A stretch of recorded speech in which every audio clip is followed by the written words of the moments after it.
My testimony, I mentioned a study about how AI was used to provide a clear and detailed steps to create a pandemic or bioweapon. The DOE and the labs are uniquely positioned to do extensive work in detecting and mitigating emerging technological threats related to an array of biotechnologies and nuclear security. So, Mr. Turk and Dr. Stevens, what can the department and the labs do to address these safety and security concerns? Well, thanks for the question. You're right to raise this as an issue, and the MIT study that you referenced and put into the record is one of those that's a real eye-opener. It should be, especially for those who don't deal with these issues on a daily basis. So we've got a real challenge here. As Professor Stevens, others has pointed out, AI can do a lot of good, but it can do a lot of harm here, right? And it allows actors who aren't as sophisticated scientifically or technologically to do certain things that could have huge, huge harm. So from the DOE side, I think we've got some ability to be incredibly helpful working with others, Department of Defense, HHS, others as well. We've got to remember our national labs don't just work for the Department of Energy, they work for all the other agencies, and a lot of other agencies already have a lot of programs, including in the defense and biotech area. We also at the Department of Energy know how to deal with classified information. We've got our own intelligence branch. And that's incredibly important here as well. So we're not just relying on what's in the open record, but we have the best of what's going on from a scientific and certainly from an intel perspective. A quick overview of what I'm trying to get to is that basically I look back and we all remember when the internet was coming on board and it came basically born out of the labs. And then by the 1990s, early 90s, we had to do something. We created Section 230, thinking we would let it develop and be all it could be. We look back, it's even more than what we thought it could be, and it's been used very effectively to help economies and help people all over the world, but it's been used very detrimentally too. So we're trying to not recreate that same environment here with AI. That's what we're looking at. So what you saw just with the MIT students could do in 1 hour, it's alarming, and I've advised some of my colleagues about this.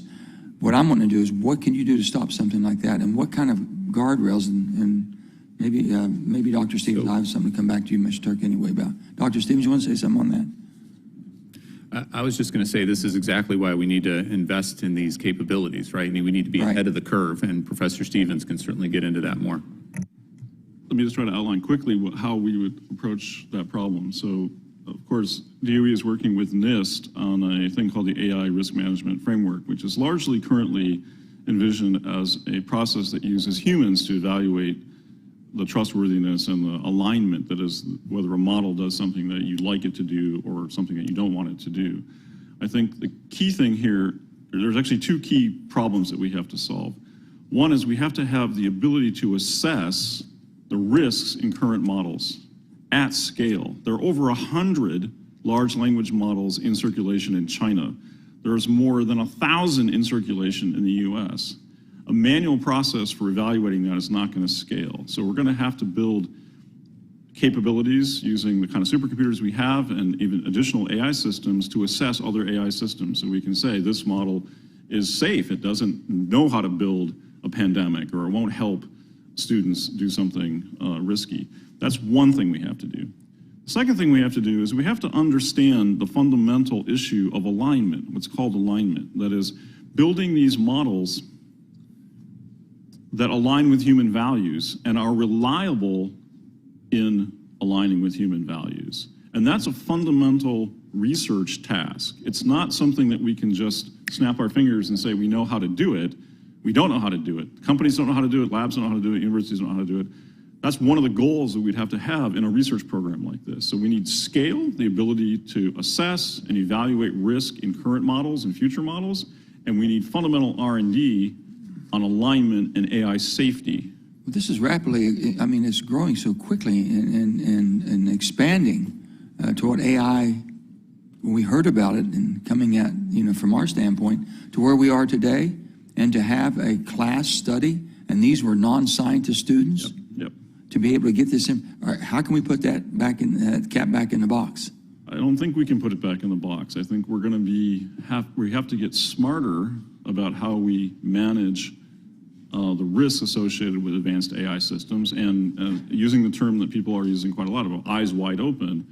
there's no putting Pandora back in the box, right? Every person within the next few years is going to have a very powerful AI assistant in their pocket to do whatever it is that they can get that assistant to help them to do.